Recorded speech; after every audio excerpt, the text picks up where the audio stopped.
Começa agora o FPA no ar. Ciência e arte para informar. Um programa da Universidade Federal do Pará em Castanhal, em parceria com a Atlântico FM.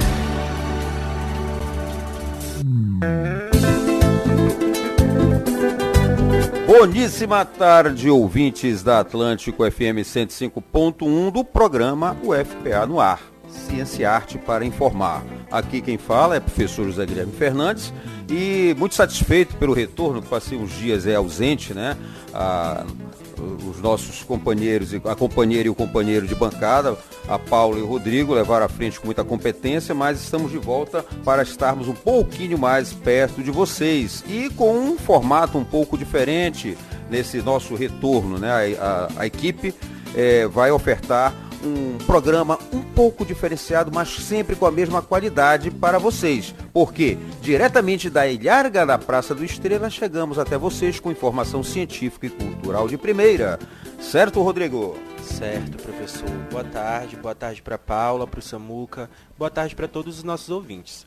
O tema do FPA no ar dessa sexta-feira, 10 de outubro, é sustentabilidade.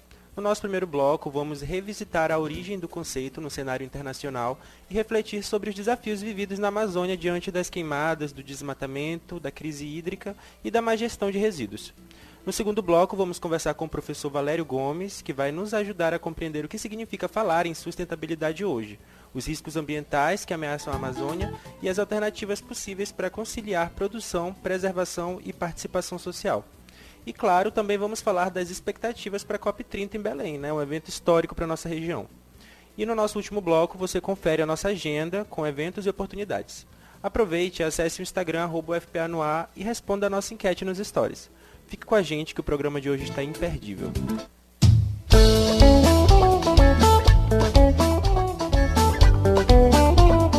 A ideia de sustentabilidade começou a ganhar força quando a humanidade percebeu que explorava a natureza em uma velocidade muito maior do que sua capacidade de regeneração. Já no século XVIII, Carl von Carlowitz alertava sobre o risco de escassez de florestas diante do ritmo acelerado de derrubada de árvores. Mas foi apenas no século XX, especialmente a partir da Conferência de Estocolmo, em 1972, que a questão ambiental passou a ser tratada como uma preocupação global. 15 anos depois, o relatório Brundtland, de 1987, consolidou o conceito de desenvolvimento sustentável como a capacidade de atender às necessidades do presente sem comprometer as gerações futuras, tornando-se uma referência mundial. Por sinal, este é o grande conceito do que seja sustentável. Você tem que explorar hoje, mas sempre com a previsão e garantia de que os nossos filhos, as gerações futuras, também possam utilizar da mesma forma a natureza e os recursos naturais. Bem, na Amazônia, esse conceito encontra desafios diários. A região enfrenta queimadas, desmatamentos, crise hídrica, má gestão dos resíduos sólidos urbanos, com os milhares, talvez não milhares, mas pelo menos centenas de lixões que nós temos, principalmente nos pequenos municípios do interior da região. E, evidentemente, isso tudo causa impactos sociais e ambientais, particularmente pelo efeito das grandes obras, como hidrelétricas, rodovias e assemelhados. Esses problemas mostram que não basta ter uma definição bonita, é preciso colocá-la em prática. Afinal, como equilibrar desenvolvimento econômico e preservação ambiental em territórios tão marcados pela exploração de recursos naturais, mas que também guardam uma das maiores biodiversidades do planeta, além de populações, povos e comunidades tradicionais?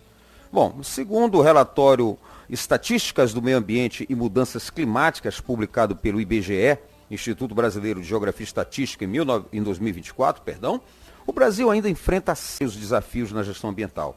Só na Amazônia, legal, para termos ideia, o desmatamento atingiu 11.594 quilômetros quadrados em 2022, quase 8 vezes a área da cidade de São Paulo, mantendo-se entre os índices mais altos da última década. Esse fenômeno tem impacto direto nas emissões de gases de efeito estufa. Esses gases que bloqueiam, ao mesmo tempo que bloqueiam a luz do sol, evitam que o calor que está concentrado no solo, ele possa ser expandido e ganhar outros espaços, digamos assim, né?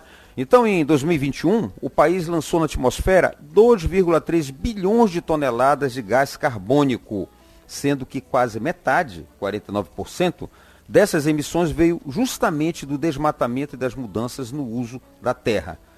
Quer saber mais sobre o relatório Brundtland, ou mesmo este relatório do IBGE?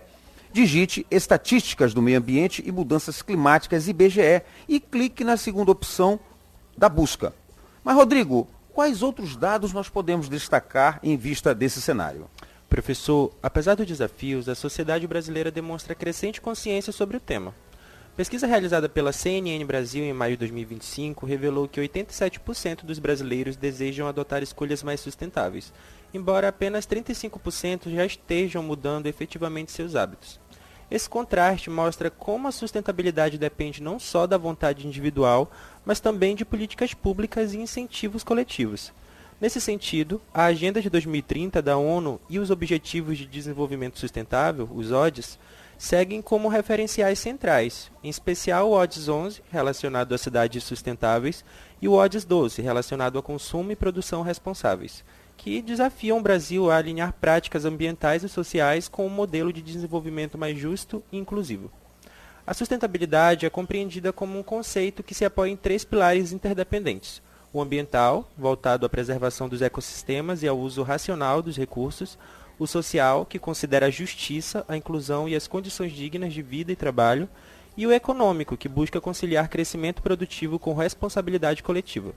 Nesse sentido, é importante diferenciar sustentabilidade de desenvolvimento sustentável. Enquanto o primeiro se refere a um princípio mais amplo de equilíbrio entre a sociedade, natureza e economia, o segundo, como já foi dito aqui, foi consolidado a partir do relatório de Brundtland, como uma estratégia política para atender às necessidades presentes sem comprometer as futuras gerações. No entanto, em meio ao avanço do consumo consciente, surgem práticas de distorção, como o greenwashing. E o que seria isso?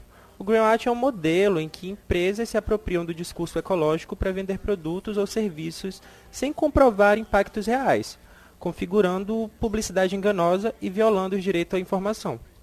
Esse cenário reforça a importância de compreender que sustentabilidade verdadeira implica em avaliar todo o ciclo de vida de bens e serviços, desde a extração da matéria-prima até o descarte, e associar essa análise a práticas de economia circular, que transformam resíduos em insumos, e de justiça climática e socioambiental, que reconhecem que os efeitos da crise climática atingem de forma desigual as populações mais vulneráveis. Professor, como a UFPA tem contribuído para o fomento da sustentabilidade? Bom, Rodrigo, a nossa universidade, a Universidade Federal do Pará, consolidou em 2025 um marco importante de sua atuação socioambiental ao instalar a Comissão de Sustentabilidade, composta por 42 membros de diferentes áreas do conhecimento. A iniciativa, presidida pela vice-reitora Loiane Prado Verbicaro e tendo como vice-presidente Raquel Trindade Borges, está em sintonia com a Agenda 2030 da Organização das Nações Unidas e também a Constituição Federal, o Acordo de Paris sobre o aquecimento climático, a mitigação e as políticas nacionais voltadas à educação ambiental, mudanças climáticas e gestão de resíduos sólidos. No mesmo horizonte, aqui em Castanhal, o Programa de Pós-Graduação em Estudos Antrópicos na Amazônia, sediado evidentemente no nosso campus, na nossa instituição UFPA, atua a partir da área de concentração em estudos antrópicos, desenvolvendo pesquisas em linhas como etno-sociobiodiversidade e sustentabilidade ambiental e a segunda linha, etno-saberes e tecnologias sociais. Inclusive vai uma rápida propaganda que a partir do dia 15 nós teremos as inscrições para mestrado e doutorado do programa abertas. Então, só recorrer lá ao site do programa. A reflexão, então, sobre a sustentabilidade na UFPA e na Amazônia evidencia que o tema ultrapassa o campo das ideias e se torna um imperativo prático para enfrentar os desafios contemporâneos. Evidentemente que não temos apenas o programa da UFPA em Castanhal, mas nós temos o Núcleo do Meio Ambiente em Belém, né? Nós temos o Núcleo de Altos Estudos Amazônicos, que desde os anos 70 atua nas pesquisas, nos estudos relativos às questões ambientais e humanas na região. Então, diante das mudanças climáticas, da degradação ambiental e das desigualdades sociais, pensar a sustentabilidade implica integrar ciência, políticas públicas e cidadania em um esforço coletivo. Nesse cenário, a universidade cumpre papel central na formação crítica, na produção de conhecimento e na promoção de práticas que unem preservação e desenvolvimento. O FPA no ar. Ciência e arte para informar.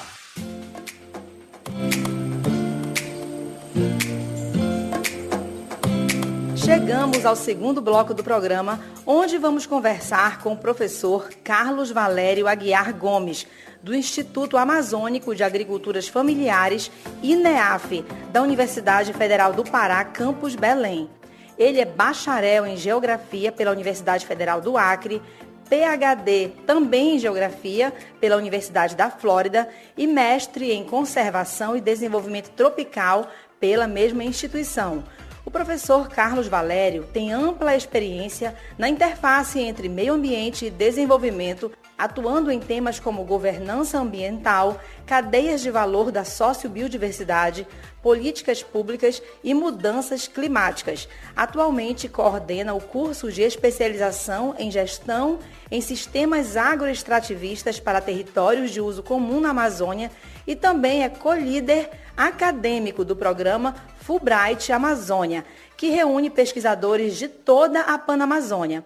Professor, é um prazer recebê-lo aqui no programa e a gente já começa relembrando que neste ano Belém sediará a COP30, como todos sabem, que é o maior e talvez o mais importante evento sobre mudanças climáticas. Mas afinal, o que podemos considerar como sustentabilidade, professor? Existe de fato um desenvolvimento que possa ser sustentável?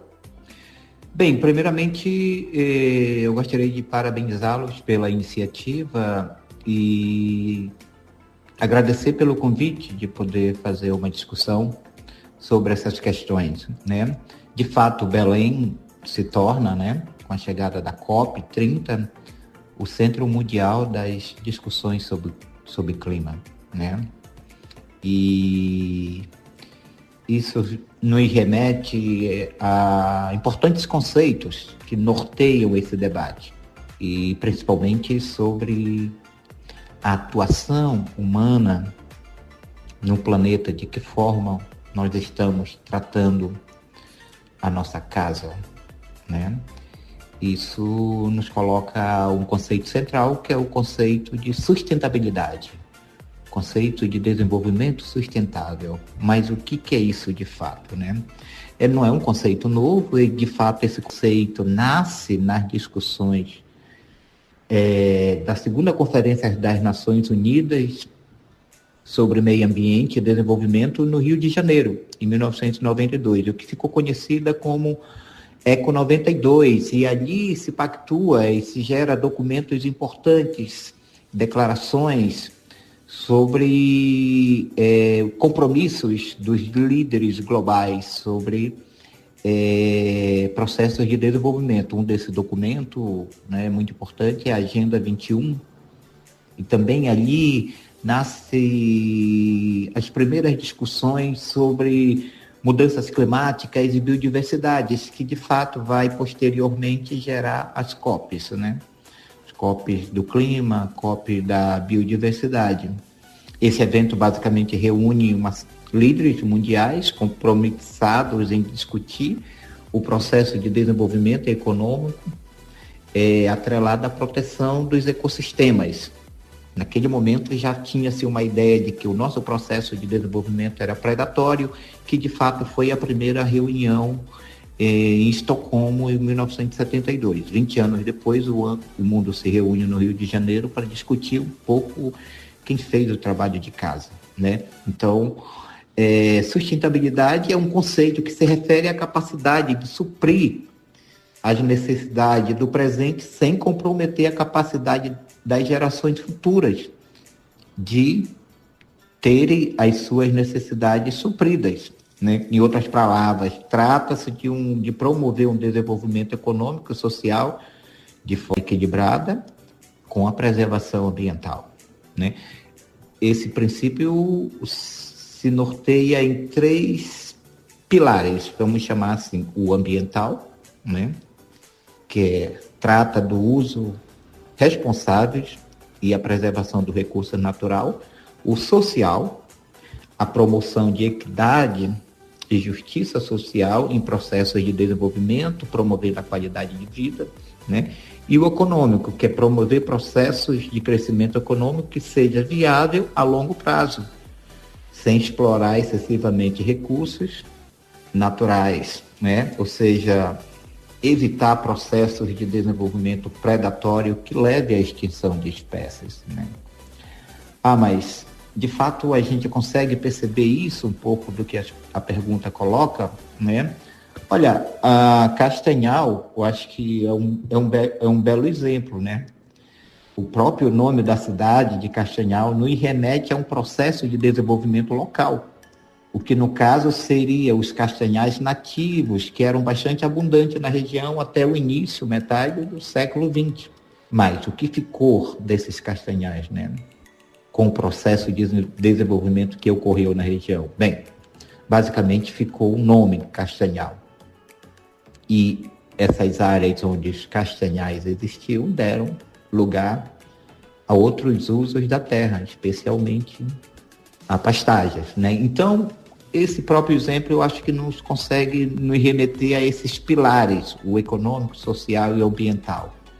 Se esses três pilares foram garantidos, o processo de desenvolvimento de ocupação da região promoveu a preservação ambiental, o desenvolvimento econômico promoveu princípios de desenvolvimento inclusivo e equitativo na região. Então fica um pouco a nossa reflexão sobre um exemplo de processos de surgimento da própria cidade de Castanhal. Mas qual seria um exemplo mais otimista, vamos colocar assim? Talvez um outro exemplo que a gente possa perceber é a criação de áreas de proteção ambiental nessa região da costa paraense, né? Muitos desses municípios aí que são conectados na costa e que passam por Castanhal, hoje tem áreas de proteção ambiental, especialmente reservas extrativistas marinhas. São áreas que elas promovem a conservação dos mangues e valorizam os modos de vida tradicionais das populações locais, preservam o meio ambiente e buscam a melhoria da qualidade de vida dessas populações, que tradicionalmente habitam o mangue, e as suas formas de ocupar a região através da pesca e de uso de outros recursos, tem ao longo do tempo provado que é possível garantir a conservação dos manguezais e a vida marinha. Então é uma região, um mosaico de unidades de conservação na região que protege os manguezais e os modos de vida das populações locais. Me parece um exemplo interessante para nós também olharmos para esse pilar do desenvolvimento econômico, social e ambiental que o conceito de desenvolvimento sustentável promove. Muito legal, professor, o seu olhar voltado para a nossa cidade de Castanhal. Uma outra questão para a gente abordar aqui no programa é sobre a possibilidade de que a Amazônia esteja próxima do ponto de não retorno, que é o limite crítico no sistema climático da Terra, quando o caminho da reversão é quase impossível. Você acredita que a nossa região já esteja próxima desse limite, ou mesmo já tenha atingido? Por quê? E o que seria possível para barrar esse avanço?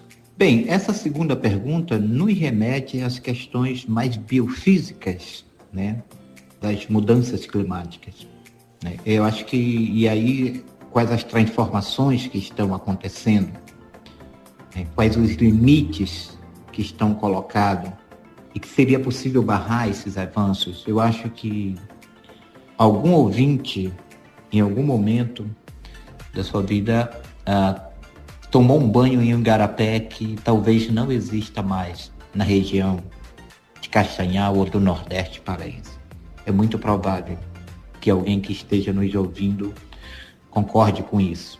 Por que isso aconteceu? Isso são efeitos de mudanças climáticas que estão acontecendo. E, no geral, essas mudanças têm muitos impactos, né?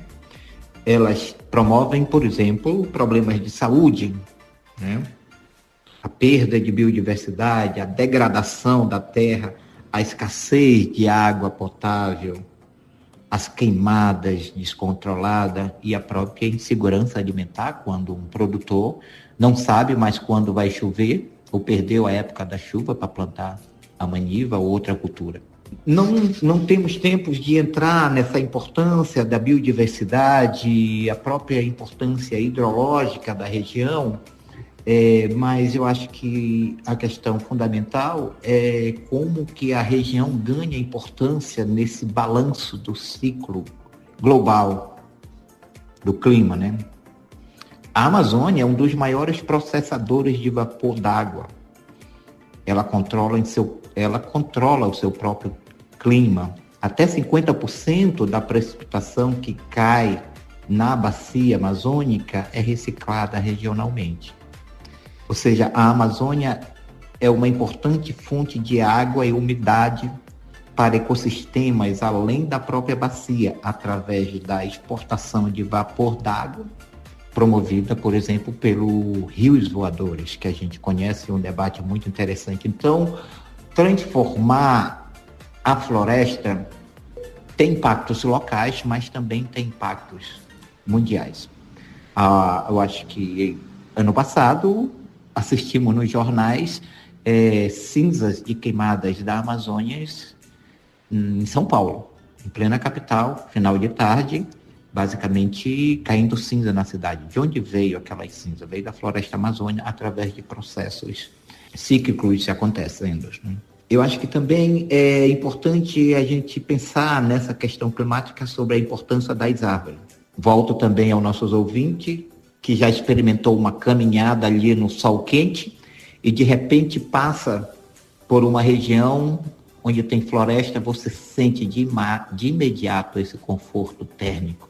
Dá vontade de dar uma sentada ali, ficar um tempinho para respirar melhor, para depois continuar a caminhada. Não é isso? Então eu acho que esses exemplos, eles mostram um pouco da importância desses processos de desenvolvimento acontecidos na região.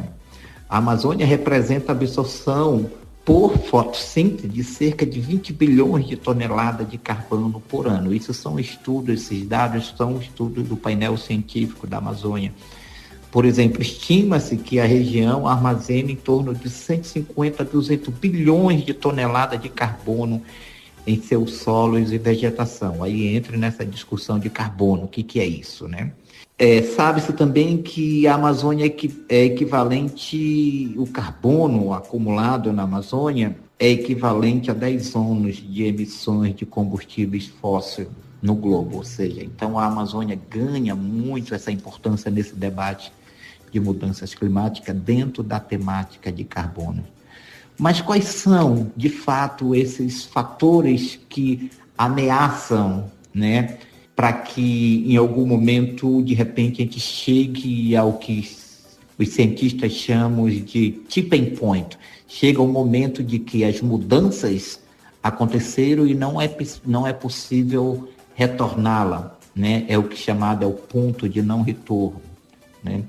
Então, muita da contribuição do Brasil, da emissão de gases de efeito estufas que promove essas alterações é causada pelo uso da terra, basicamente o desmatamento e a agropecuária, né? Por isso, o debate sobre controle de desmatamento na Amazônia é muito forte, vem de muitos compromissos do governo. Mas o que está acontecendo?